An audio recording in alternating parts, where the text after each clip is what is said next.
हम लोगों को जब थेवेनिन्स थ्योरम पे क्वेश्चन आता है तो इसको हम लोग सिंपली दो स्टेप में कर सकते हैं।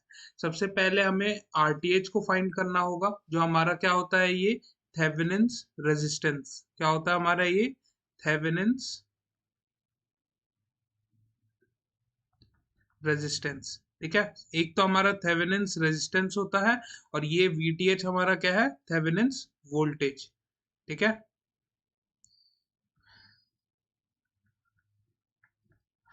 थेवेनिन्स रेजिस्टेंस और थेवेनिन्स वोल्टेज अगर हम लोग फिर फाइंड कर लेते हैं तो उसके बाद जो हमारा थेवेनिन्स सर्किट होता है, क्या, थेवेनिन्स सर्किट, तो उसकी जो शक्ल होगी वो कैसे दिखेगी, ये हमारा आरटीएच होगा, ये हमारा लोड रेजिस्टेंस हो जाएगा। ठीक है, एंड ये हमारा जो होगा थेवेनिन्स वोल्टेज हो जाएगा। ठीक है, तो ये देखिए, इसको आरटीएच लिख दूंगा, इसको वीटीएच एंड इसको आरएल, लोड रेजिस्टेंस। ठीक है, अब क्वेश्चन क्या पूछता है, तो या तो ये पूछ लेगा कि इस लोड रेजिस्टेंस से कितना करंट फ्लो कर रहा है। ठीक है, या तो पूछ लेगा कि इसमें से कितना पावर जनरेट हो रहा है या डिसिपिएट हो रहा है। ठीक है, तो यही कुछ क्वेश्चंस हैं जो थेवेनिन्स थ्योरम पे बनते हैं। ठीक है, तो कोई भी क्वेश्चन करने के लिए आपको पहले थेवेनिन्स इक्विवेलेंट सर्किट निकालना पड़ेगा। तो कैसे करना है, वो दो स्टेप है, पहले आरटीएच निकालिए फिर वीटीएच, एंड देन उसके बाद ये आपको इक्विवेलेंट सर्किट मिल जाएगा, एंड देन आप सॉल्व कर लीजिए। कैसे, अगर आई एल आप निकालेंगे तो ये आर और ये आर तो सीरीज में है, तो कैसे निकल जाएगा ये आरटीएच प्लस आर एल। ठीक है, तो इस तरीके से हमारा करंट निकल जाएगा। अब जब हम लोग आरटीएच फाइंड करते हैं ना, तो लेट्स सपोज अगर हमें वोल्टेज सोर्स मिलेगा तो हम उसको शॉर्ट सर्किट करेंगे, अगर हमें करंट सोर्स मिलता है तो हम उसे अज्यूम करेंगे कि वो ओपन सर्किट है। क्लियर, और उसके बाद जो वीटीएच है उसे हम लोग केसीएल या केवीएल अप्लाई करके फाइंड कर सकते हैं। तो let's solve this problem and समझते हैं कि इसको एक्चुअल में सॉल्व कैसे करना है। ठीक है, तो सबसे पहले हम लोग क्या करेंगे, फाइंड आरटीएच, है ना, आरटीएच। तो आरटीएच के लिए क्या करना होगा, सबसे पहले तो यही इमेज आपको दोबारा से बनानी पड़ेगी। ठीक है,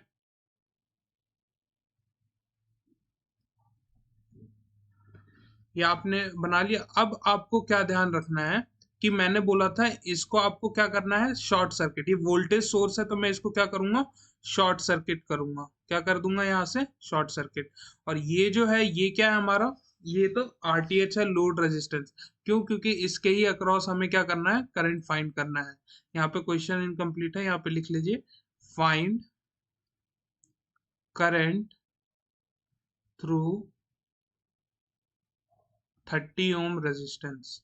अब जब एग्जाम में बैठेंगे तो आपको मेंशन कर देगा कि आपको कौन से थ्योरम यूज करके निकालना है। ठीक है, तो ये वीडियो थेवेनिन्स थ्योरम पे है, थेवेनिन्स थ्योरम पे है, तो हम लोगों को पता है कि थेवेनिन्स थ्योरम से ही क्वेश्चन होगा। ठीक है, अभी इस 20 वोल्ट और 10 वोल्ट की अभी हमें जरूरत नहीं है, हमें बस ये पता है कि ये क्या किया हमने, यहाँ पे शॉर्ट सर्किट किया है। क्या कर दिया है यहाँ पे, शॉर्ट सर्किट। ठीक है, चलो, तो अब यहाँ ये जो है ये हमारा है आरटीएच, आरटीएच। तो अब ये आरटीएच कैसे निकालूंगा, तो आरटीएच निकालने के लिए हम लोग देख सकते हैं कि ये जो 20 ओम रेजिस्टेंस है और ये जो 10 ओम रेजिस्टेंस है ये आपस में पैरेलल में है।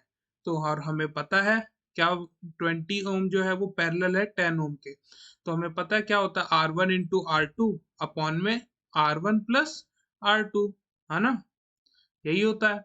तो अब ये 200 प्लस 30, जब आप इसको सॉल्व करेंगे तो इसकी वैल्यू आ जाएगी नियरली 6.6 ओम। ठीक है, तो ये आ गया हमारा आरटीएच। तो एक पार्ट तो हो गया हमारा सॉल्व। अभी ये हमारे पास वोल्टेज सोर्स था दोनों तरफ, इसलिए हमने शॉर्ट सर्किट किया। अगर करंट सोर्स होता तो हम लोग क्या मानते, ओपन सर्किट। क्लियर है, चलिए, तो ये आ गया। अब हमें क्या करना है, हमें निकालना है अब वीटीएच। क्या निकालना है, वीटीएच। तो यहाँ पे हम लोग लिख देंगे वीटीएच। तो वीटीएच निकालने के लिए हम लोग कह देते हैं कि यहाँ से ये जो है ये करंट आई फ्लो कर रहा है। ठीक है। तो जो आउटर हमारा है इस पे हम लोग क्या अप्लाई कर देते हैं, केवीएल अप्लाई कर देते हैं। ठीक है, क्या अप्लाई करते हैं, केवीएल। ठीक है, अब पूरा जो ये है बाहर वाले पे सिर्फ कर रहा हूं, तो अंदर वाले से हमें कोई मतलब नहीं है। तो यहाँ पे देखिए, याद रखिएगा, जब हम लोग केसीएल करते हैं तो दो केसेस हमें मिल सकते हैं। ठीक है, क्या, एक तो हमारा करंट नेगेटिव से पॉजिटिव जाता हुआ दिख सकता है हमें, या फिर पॉजिटिव से नेगेटिव। तो ध्यान रखिएगा कि जब नेगेटिव से पॉजिटिव जाए तो हम लोग इस केस में वोल्टेज को पॉजिटिव लेंगे, एंड अगर पॉजिटिव टू नेगेटिव जाएगा तो हम लोग क्या लेंगे, नेगेटिव। ठीक है, चलिए क्लियर है बात।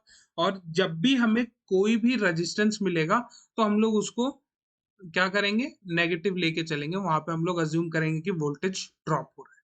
ठीक है, तो यही कुछ बातें हैं जिनका ध्यान रख के हम लोग आगे बढ़ते हैं।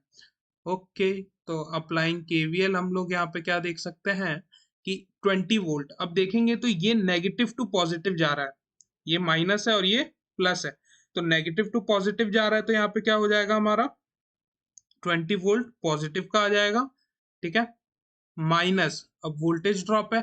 अब ये देखो, मैं बारी बारी से लिखूं या अलग अलग लिखूं, तो लास्ट में प्लस करने पे तो मुझे 30i ही मिलने वाला है ना। आप -20i लिखेंगे, फिर -10i लिखेंगे, तो मैंने इसलिए पहले ही लिख दिया। अब ये देखिए, ये पॉजिटिव है, ये नेगेटिव है, पॉजिटिव टू नेगेटिव जा रहा है तो हम लोग क्या लेंगे, नेगेटिव। तो यहाँ पे -10 इक्वल टू 0। तो जब मैं आई सॉल्व करूंगा तो मुझे मिल जाएगा ये 1/3। और 1/3 की वैल्यू आपको पता है कितनी होती है, ये होती है 0.33। ठीक है, अब मैं कहूंगा कि यार इसमें जो है करंट I1 फ्लो कर रहा है ना, इस मैश में। तो अब यहाँ पे हम लोग करेंगे अप्लाइंग KVL इन मैश 1। तो जब मैं मैश 1 में KVL अप्लाई कर दूं तो मुझे क्या देखने को मिलेगा, बताओ। यहाँ पे तो ये देखो, अगेन ये नेगेटिव, ये जो है हमारा कैसे जा रहा है, क्लॉकवाइज जा रहा है। तो ये देखो, यहाँ से ऐसे जा रहा है नेगेटिव टू पॉजिटिव, तो ये आ जाएगा हमारा 20। ठीक है, एंड अब ये देखो, ये कितना हो जाएगा हमारा, माइनस का 20i, है ना, क्लियर है।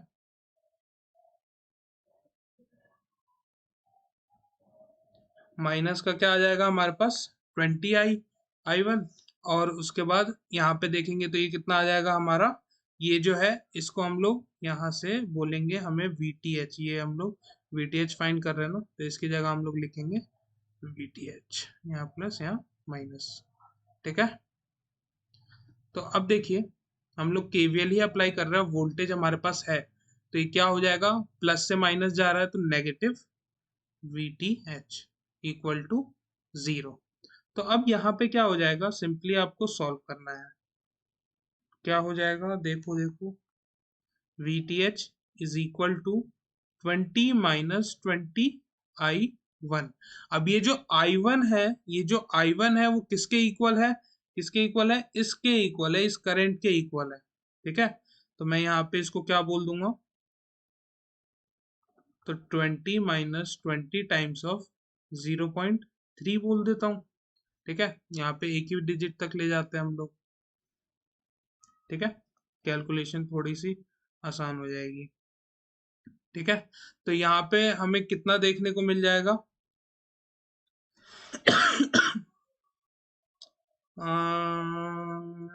ठीक है, तो एक जीरो से एक जीरो कट जाएगा तो यहाँ हमें 6 देखने को मिलेगा, है ना। 3 3 कर लेते हैं, कोई दिक्कत नहीं है, यहाँ पे 3 3 से भी आंसर आ जाएगा। कितना आ जाएगा हमारे पास, 6.6, है ना। और ये सॉल्व होकर हमें कितना मिल जाएगा, 13.4। ठीक है, 13.4 मिलेगा ना, हाँ। तो हमारे पास VTH भी आ गया और RTH भी आ गया। तो अब हम लोग क्या करेंगे, थेवेनिन्स इक्विवेलेंट सर्किट ड्रॉ करेंगे। तो थेवेनिन्स इक्विवेलेंट सर्किट क्या हो जाएगा, हमें बताया गया है कि एक हमारे पास RTH देखने को मिलेगा हमें। ठीक है,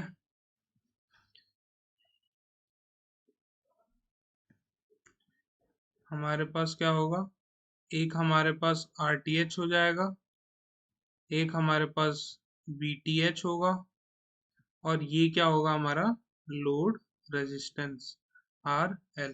तो यहाँ RL की जो वैल्यू है वो कितनी है, वो है 30 ओम। 30 ओम के अक्रॉस निकालना था ना हमें करंट, ठीक है। तो इधर से हमारा IL फ्लो कर रहा होगा। अब ये क्या है, RTH है ना, तो RTH की वैल्यू कितनी आई है, अभी निकाली थी हमने ऊपर, कितने आई थी, 6.6। कितने आए थे, 6.6। एंड VTH की वैल्यू कितनी आ गई मेरे पास, 13.4। कितनी आ गई, 13.4। तो हमें पता है कि अगर हमें निकालना है IL, तो ये क्या हो जाएगा, VTH, VTH अपॉन में RTH प्लस RL, यही होगा, आया ना। अब देखिए VTH, VTH, तो VTH है मेरा कितना, 13.4, RTH कितना है मेरा, 6.6, और ये कितना है मेरा 30। तो सिंपली सॉल्व करते हैं हम इसको, 13.4 अपॉन में 36.6। जब आप इसको कैलकुलेटर से सॉल्व करेंगे तो आपका आंसर कितना मिल जाएगा, 0.36 एम्पियर। ठीक है, तो इस तरीके से हमने करंट निकाल लिया। होप सो थेवेनिन्स थ्योरम का ये क्वेश्चन आपको समझ आया होगा। मिलते हैं आपसे नेक्स्ट वीडियो में विद अनदर थेवेनिन्स क्वेश्चन। तब तक के लिए कीप प्रैक्टिसिंग।